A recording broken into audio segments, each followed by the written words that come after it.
Good morning students. बघा आपण exercise 5.1 solve करत होतो आणि एक्सरसाइज 5.1 पर्यंत आपण एक 13 प्रॉब्लेम काय केले सॉल्व केले आणि जो आपला 14 नंबरचा प्रॉब्लेम आहे solve the following inequalities and right the solution set. Inequality solve करणं म्हणजे काय की यामध्ये आपल्याला x ची व्हॅल्यू फाइंड आउट करायची आणि या ज्याच्यामध्ये x ची व्हॅल्यू कुठून कुठपर्यंत लाय होत असेल त्याचा एक सोल्युशन सेट फॉर्म मध्ये आपल्याला यायचं. मग सेट फॉर्म मध्ये लिहिताना आपण ओपन सेट आणि क्लोज सेटचा वापर करणार आहे. ओके, लक्षात घ्या. मग या x ची व्हॅल्यू फाइंड आउट करण्याचा अतिशय सहज आणि साधा सिंपल स्टेप आहे. बघा, या x ची फाइंड आउट करणं म्हणजे हा 7 इलिमिनेट करायचा आहे आणि हा 2 इलिमिनेट मला करायचा आहे.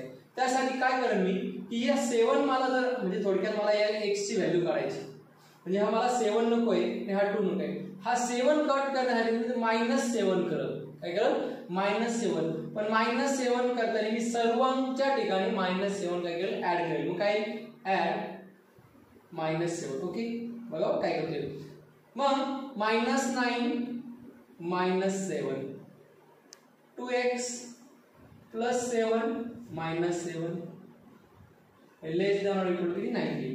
-9 -7 that is -16. Sorry, less than. +7 -7 cancel. 2x less than 19 - 7 that is 12. Okay, -7 आहे ना. हा आता मला हा 2 नको होता, फक्त x ची व्हॅल्यू पाहिजे. मग x ची व्हॅल्यू फक्त 2 ना काय करायचं प्रत्येकाला डिवाइड. मग काय म्हणतो मी डिवाइडेड बाय 2. मग 2 ला डिवाइड केले -8 x इज इक्वल टू किती 2 ला डिवाइड केले झाले 6. म्हणजे मला x ची व्हॅल्यू काय आली बरं, x ची व्हॅल्यू आली -8 पेक्षा मोठी आणि 6 पेक्षा कशी आली लहान आली. ओके, कळतंय. म्हणजे x ची व्हॅल्यू कशी -8 पेक्षा मोठी. ओके, -8 का बरं, कोणतं इंटरवल ओपन इंटरवल बघा आणि क्लोज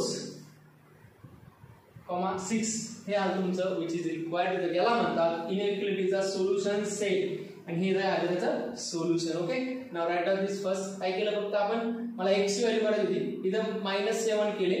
ओके, -7 केले मग 2x राहिला. 2x ला प्रत्येकाला किती डिवाइड केलं 2 ने केलं आणि त्यामुळे आला आपलं किती -8 ग्रेटर दॅन x लेस दॅन 6. ग्रेटर दॅन असल्यामुळे फक्त ओपन इंटरवल आणि लेस दॅन ऑर इक्वल टू असेल तर काय क्लोज इंटरवल म्हणजे तो 6 यामध्ये घ्यायचा आहे, हा -8 त्यामध्ये येणार नाही. ओके, नाउ राइट डाउन दिस केअरफुली.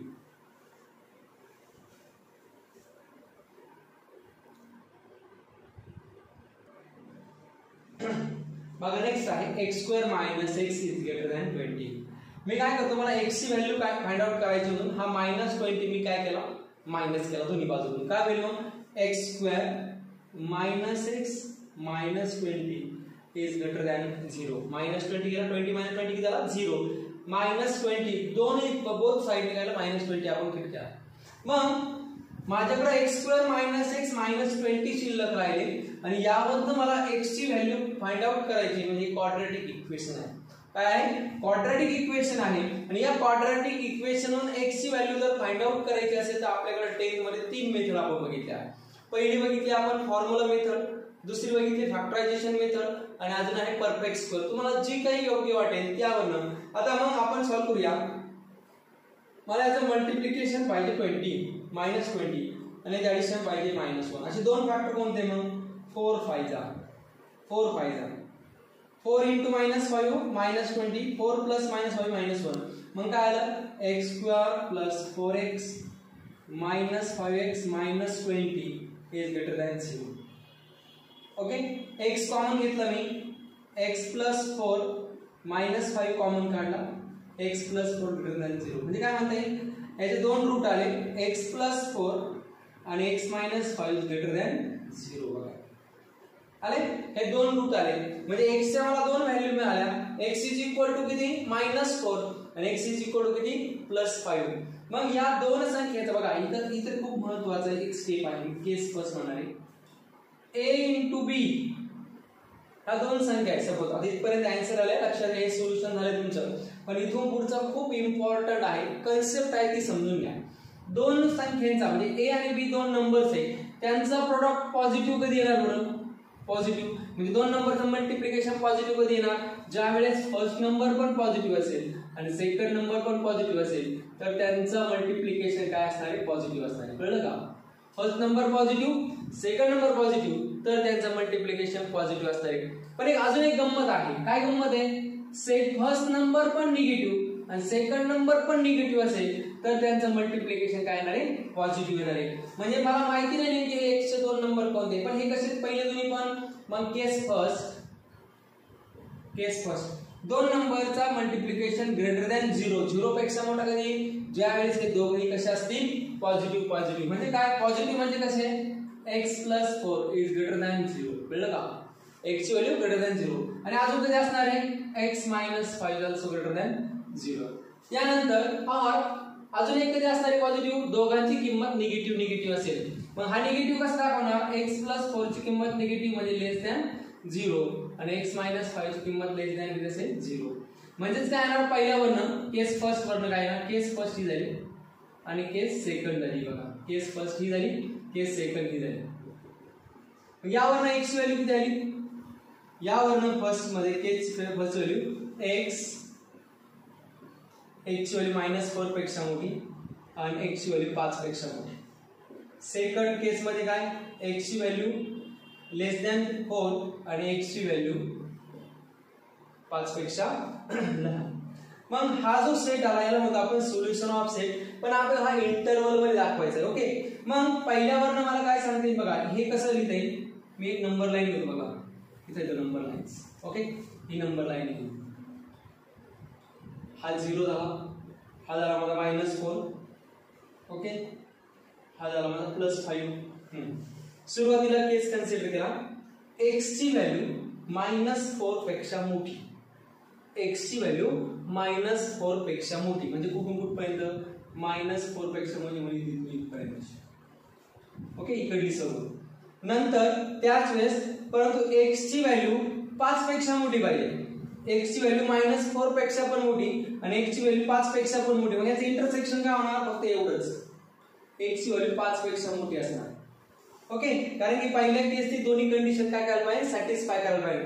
मग x ची व्हॅल्यू -4 पेक्षा मोठी होती म्हणजे इथून इकडे होती आणि x ची व्हॅल्यू 5 पेक्षा पण मोठी होती म्हणजे इथून इकडे. मग दोघांचं इंटरसेक्शन म्हणजे काय, दोघांचं म्हणजे काय, ही व्हॅल्यू 5 मध्ये येणार नाही, मग ही इथून पुढचे आपण सर्व घेतली. मग कुठून कुठपर्यंत, 5 पासून इन्फिनिटी पर्यंत. कळलं का? 5 पासून इन्फिनिटी पर्यंत 5 घ्यायचा आहे का नाही, लेस दॅन ऑर इक्वल टू असतं तर आपण 5 घेतला असता. ओके, पहिली झाली.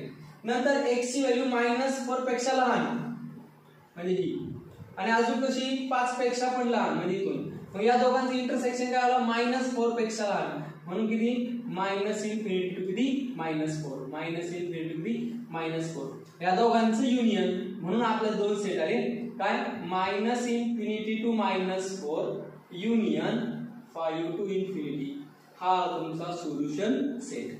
हा तुमचा काय आला, सोल्युशन सेट. काय केलं लक्षात घ्या, समजून घ्या व्यवस्थितपणे, जास्त काय घाबरण्याची गरज नाही, अवघड काहीच नाही, सगळं सोपं आहे. परत एकदा मी रिकॉल करतो, x² - x > 20 होता बरोबर.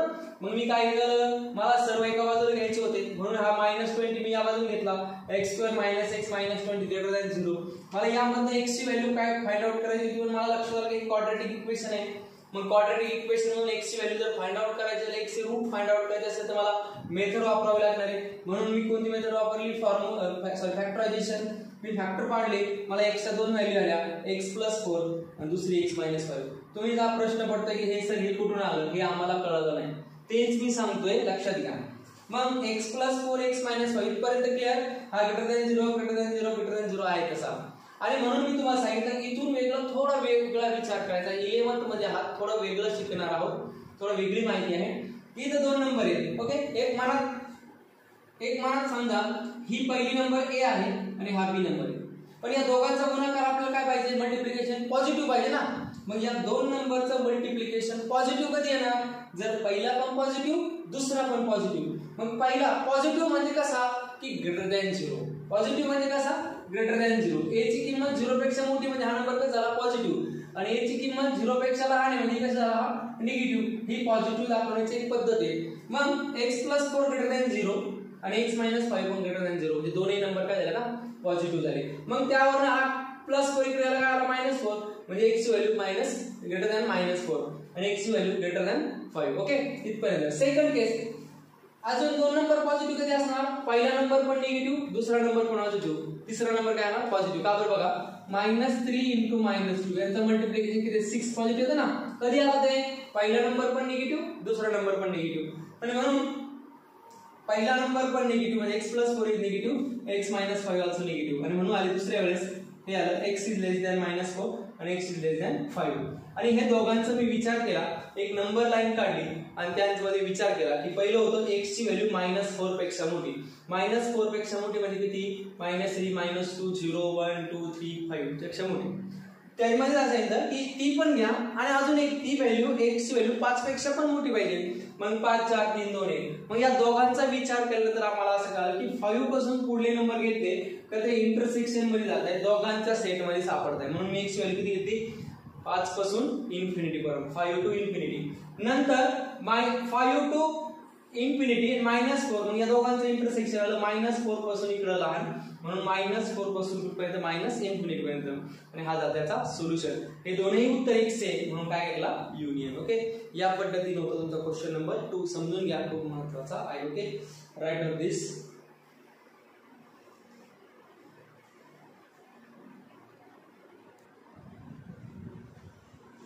बघा हा एक प्रॉब्लेम आहे, हा थोडा विचार करण्यासारखा प्रॉब्लेम आहे. 2x upon x minus 4 is less than 5. हा 5 मी या बाजूने घेतल्यानंतर काय होईल? Solution 2x upon x minus 4 मी थोडक्यात -5 दोन्ही बाजूने केले. ओके -5 करून केल्यामुळे इकडे काय शिकले आलं 0. हा a upon b minus c upon d काय असतं? मल्टिप्लिकेशन. बघा एकदम basic concept, cross multiplication ad minus bc upon bd.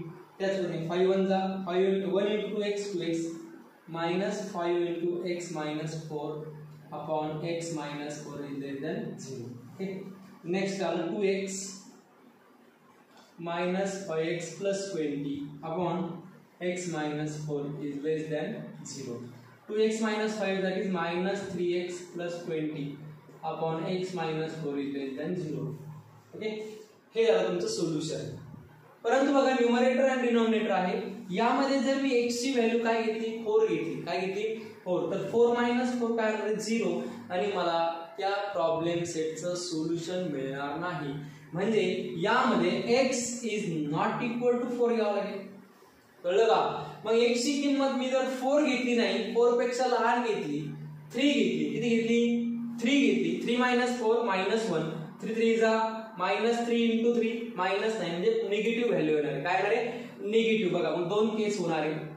लक्षात घ्या बरं का, x ची व्हॅल्यू मला 4 घ्यायची नाही. का नाही घेतली? लक्षात घ्या, हा प्रॉब्लेम थोडा वेगळा आहे.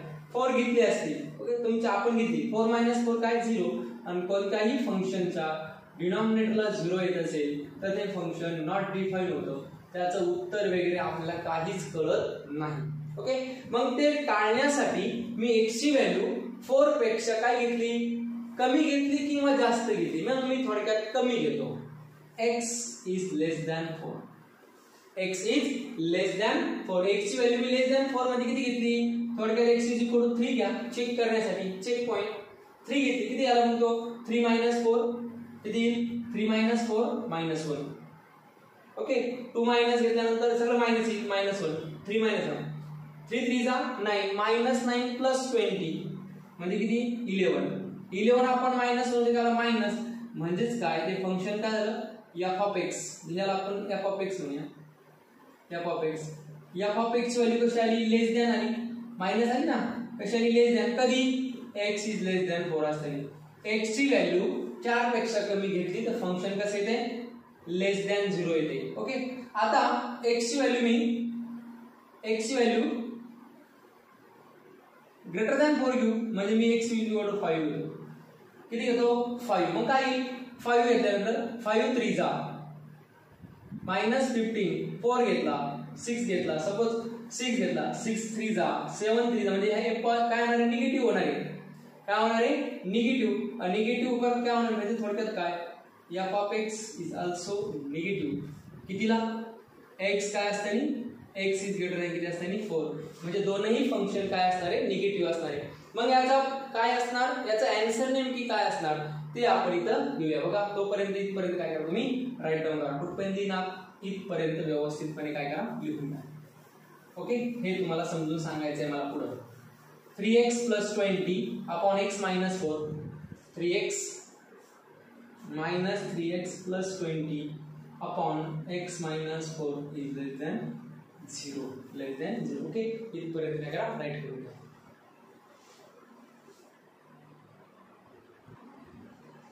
ओके, इथपर्यंत बघा. आता x ची व्हॅल्यू 4 टाकली, 4 - 4 काय होणार आहे, डिनॉमिनेटर 0 नॉट डिफाइंड, आणि इथे 20 अपॉन 3 घेतला तर 3 ला 3 cancel, -20 + 20. It's having 4 and 20 upon 3 is critical point. म्हणजे याला काय होतं आपण क्रिटिकल पॉईंट, म्हणजे हे टाकल्यानंतर आपल्याला आन्सर येत नाही, x ची व्हॅल्यू मिळत नाहीये.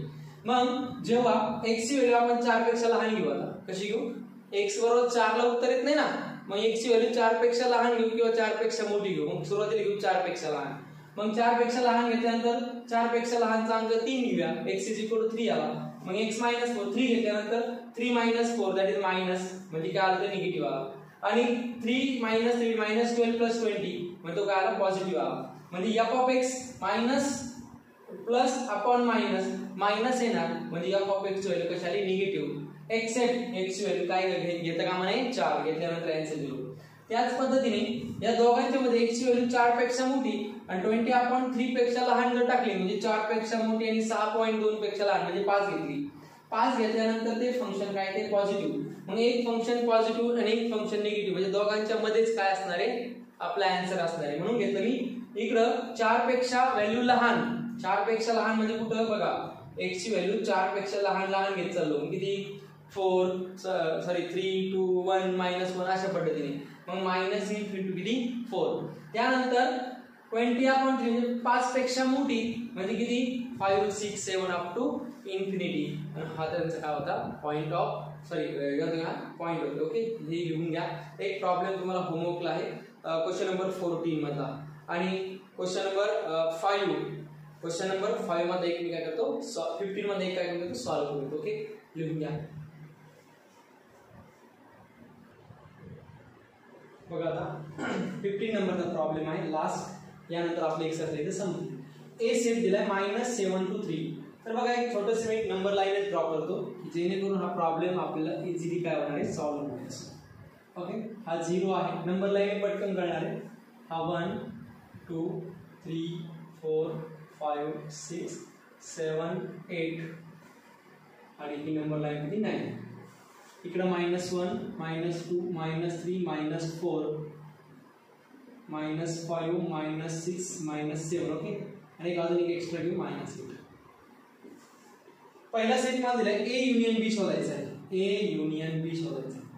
मग A सेट किती माझ्याकडे -7 to 3 क्लोज इंटरवल 3.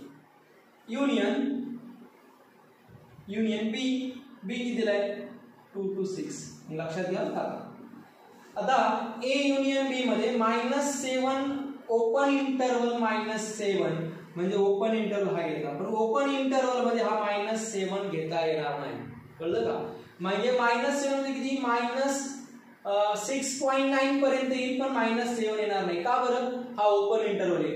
नंतर 3 पर्यंत अप टू 3 ओके इथपर्यंत.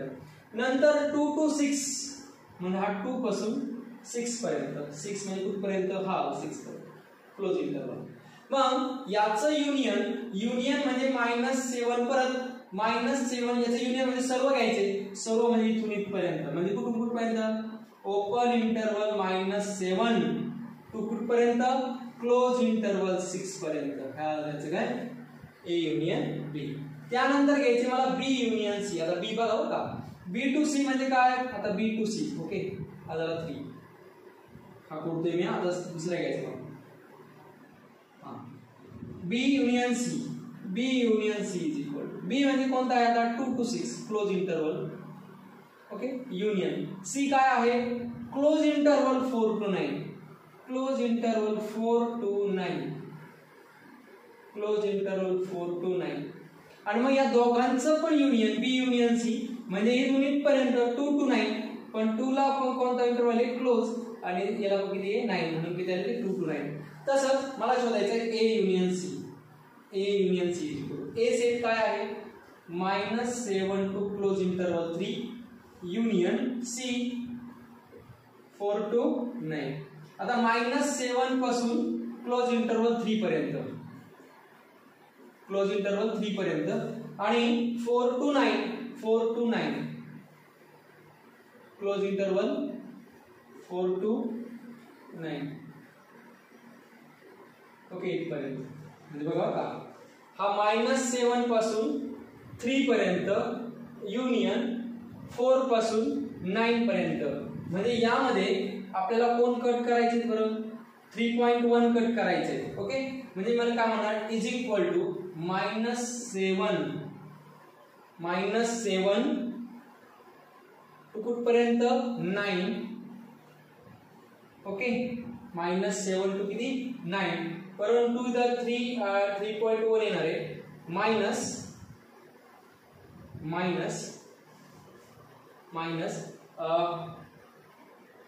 ओपन इंटरवल 3 to 4 घ्यायचं आहे का आपल्याला 4 घ्यायचं आहे. Open interval 3 to 4 close interval 4. Okay -3 to 4 म्हणजे काय -7 पासून स्टार्ट केलं तर कुठपर्यंत जायचं क्लोज इंटरवल 9 पर्यंत जायचंय.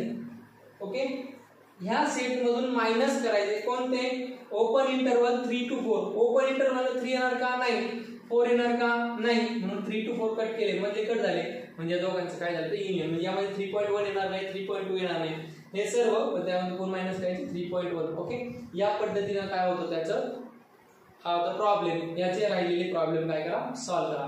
आता A intersection A dash intersection म्हणजे काय येणार बा ए डॅश म्हणल्यानंतर -7 पासून इकडले.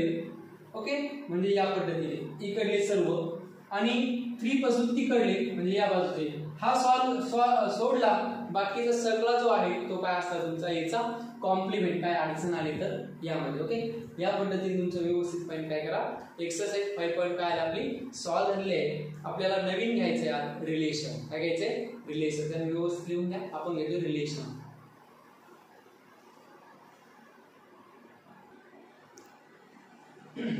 ओके आता आपला नेक्स्ट टॉपिक आहे रिलेशन. सेट आपण पूर्ण बघितलाय. आता आहे relation.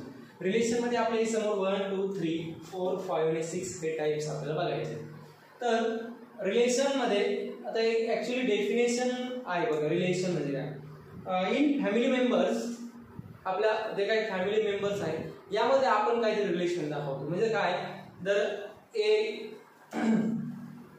Father mother brother sister या सर्वांमध्ये आपापसामध्ये काहीतरी रिलेशन आहे. फादर आणि मदर मध्ये वाईफ अँड हजबंडचं रिलेशन असेल. ओके फादर्स आणि आपलं जो काय ब्रदर्स असेल त्यामध्ये सन फादरचं रिलेशन असेल. म्हणजे हे जे रिलेशन आहे हेच रिलेशन मॅथमॅटिशियनने आपल्या भाषेमध्ये काय केले दाखवले. कसं 2R4 ह्या 2 आणि 4चं काय रिलेशन आहे तर 2 आणि 4 हे इव्हन नंबर असं म्हणूया आणि 4 इज डिवाइडेड बाय 2 असं म्हणता येईल. म्हणजे हे जे काही रिलेशन आहे याला आपण रिलेशन असं म्हणले मॅथमॅटिशियन मध्ये ओव्हर आर. मग रिअल नंबर आणि नॅचरल नंबर मध्ये काय रिलेशन आहे रिअल नंबर आणि इव्हन नंबर मध्ये काय रिलेशन आहे. ओके या पद्धतीने रिलेशन आपण दाखवले आहे. त्याला आपण डेफिनेशन म्हणूया की रिलेशन बिटवीन 2 सेट्स. रिलेशन म्हणजे काय थोडक्यात काहीतरी कोइन्साइड होत असेल किंवा असं वेगळं काहीतरी घडत असेल तिथं की काय आपण म्हणूया त्याचं कॉन्टॅक्ट असेल काहीतरी त्याला आपण काय म्हणूया रिलेशन म्हणूया. रिलेशन मध्ये ते ऑर्डर पेअर. ऑर्डर पेअर म्हणजे काय ती पेअर अशी ही पेअर या पद्धतीने आपण सेट दाखवू ना या पेअर मध्ये ए आणि बी. या ए आणि बी ला आपण म्हणतो order pair. The set contain 2 element A and B. म्हणजे एखाद्या सेट मध्ये 2 एलिमेंट आहे ए आणि बी त्याला आपण काय म्हणूया पेअर म्हणूया. काय म्हणूया पेअर आणि याला म्हणतात ऑर्डर पेअर. मग कार्टेशियन प्रोडक्ट म्हणजेच काय जर तुमच्या अशा 2 ऑर्डर पेअर असेल ए आणि बी आणि सी आणि डी तर यांचा कार्टेशियन प्रोडक्ट म्हणजे A B into C into D. मग यांचं मध्ये क्रॉस प्रोडक्ट कसा होईल तर ए सी पहिला A C Cartesian comma A D नंतर बी सी आणि नंतर बी डी. याला म्हणतो आपण कार्टेशियन प्रोडक्ट. काय म्हणतो कार्टेशियन प्रोडक्ट. नंतर आहे कार्टेशियन प्रोडक्ट इट्स सेट. म्हणजे ए नावाचा एक सेट आहे ए बी आणि आपण त्याला म्हणलोय की अगेन ए क्रॉस ए शोधा. काय शोधा? A cross A. मग काय ना A cross A is equal to A B into A B is equal to A into A चा स्क्वेअर करू नका. पहिली ए ए, नंतर ए बी, नंतर बी ए, नंतर बी बी. ओके, या पद्धतीने ते काय झालं ऑर्डर पेअर. मग 3 असेल तर 3 टाइम जोडा गेलो म्हणजे ए ए ए येणार, ए बी ए येणार किंवा बी बी ए येणार अशा पद्धतीने. मग त्यानंतर रिलेशन आपण म्हणजे domain and codomain. Domain and codomain. Domain आणि कोडोमेन साठी समजून घेण्यासाठी एक आपण व्यवस्थितपणे काय करूया, सेट नुसार काय करूया, लिहून घेऊया. डोमेन, कोडोमेन आणि रेंज. तर एक सेट घेऊया आपण. हे व्यवस्थितपणे लिहिण्याची गरज नाही, फक्त लिहून घ्या. ऑर्डर पेअर म्हणजे काय, Cartesian product, Cartesian set, relation आणि त्यामध्ये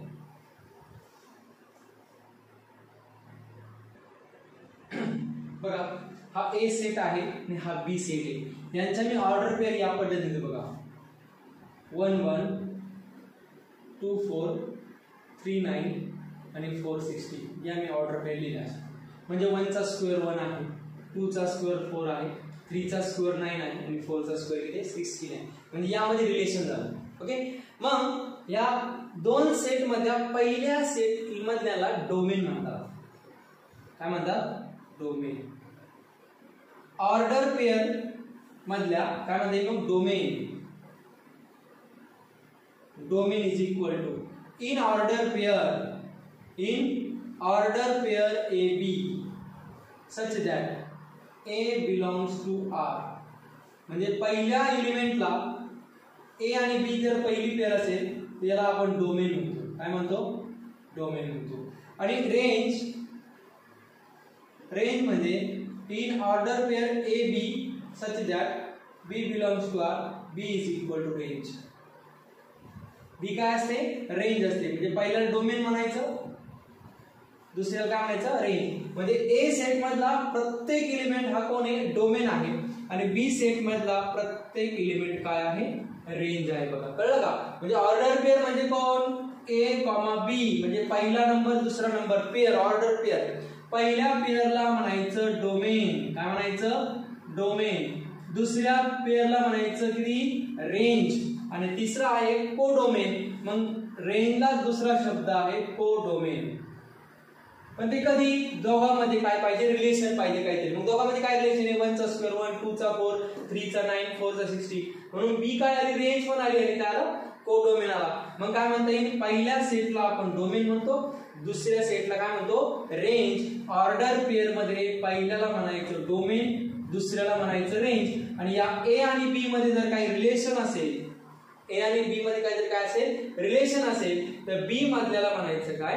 कोडोमेन. बस चॅप्टर इथं आपला संपला. रिलेशन यावरती फक्त आपल्याला काय म्हणायचे? प्रॉब्लेम म्हणायचे. मग दोन ऑर्डर पेअर ए बी कधी इक्वल असेल? दोन ऑर्डर पेअर, सपोज ही पहिली ऑर्डर पेअर, ही दुसरी ऑर्डर पेअर, ह्या इक्वल कधी असतील? जेव्हा ए ची व्हॅल्यू सी एवढी असेल आणि बी ची व्हॅल्यू काय असेल? डी एवढी असेल, तर त्या दोन ऑर्डर पेअर कशा असतील? इक्वल असतील. आणि या दोघांचं जर कार्टेशियन प्रोडक्ट घ्यायचा असेल, काय घ्यायचा असेल? कार्टेशियन प्रोडक्ट, तर पहिला येईल ए सी ए डी, दुसरा येईल बी सी आणि नंतर काही बी डी. हा त्याचा काय आला? Cartesian product. मग यामध्ये सर्व काही जाता फक्त दोनच गोष्टी महत्वाच्या आहेत की डोमेन म्हणजे काय आणि रेंज म्हणजे काय. ऑर्डर पेअर मधल्या पहिल्या एलिमेंटला डोमेन म्हणायचं, दुसऱ्या ऑर्डर पेअरला रेंज म्हणायचं. आणि यामध्ये जर काही जर रिलेशन दिलेलं असेल, रिलेशन असेल ए आणि बी मध्ये, जसं रिलेशन म्हणलं मी 1 चा स्क्वेअर 1 आहे, 2 चा 4 आहे, 3 चा 9 आहे, 4 चा 16 आहे, आणि म्हणून या बी सेटला आपण काय म्हणतो? कोडोमेन असंही म्हणतो. ओके, यासाठी अजून एक शब्द आहे फंक्शन. हे फंक्शन आहे. Relation between two set called as function. Function दाखवून पुढे आहे. ओके, सेट रिलेशन आणि मग फंक्शन येतो. Relation between two set called as function. लिहून ठेवा कुठतरी. Relation between two set called as function. A function mapping from A to B. Function mapping from, हे फंक्शन आलं f of x is equal to x square चं. f of x is equal to x square चं म्हणजे पहिल्या मधला x ची value 1 घेतली की त्याचा स्क्वेअर किती होतो? 1 चा स्क्वेअर 1, 2 घेतली तर 2 चा स्क्वेअर 4, 3 घेतला की तो 9, मग फंक्शन मॅपिंग ए टू बी, ए मधल्याला प्रत्येक एलिमेंटला म्हणायचं डोमेन, बी मधल्या प्रत्येक एलिमेंटला म्हणायचं रेंज, आणि त्यामध्ये रिलेशन आहे म्हणून बी मधल्या प्रत्येक सेटला काय म्हणायचं कोडोमेन. मग याला म्हणतो आपण रिलेशन. हे रिलेशन 3 प्रकारचे असतात. पहिला आहे रिफ्लेक्सिव्ह, दुसरा आहे सिमेट्रिसिटी आणि तिसरा आहे ट्रान्झिटिव्हिटी. ओके, याबद्दल आपण नेक्स्ट व्हिडिओमध्ये काय बनवणार माहिती बघून एक्सरसाइज 5.2 आपण घेणार आहोत. ओके, तर आजच्या लेक्चर मध्ये बस एवढंच. पुढच्या लेक्चर मध्ये बघूया रिलेशन्स आणि its types and also exercise 5.2. Thank you.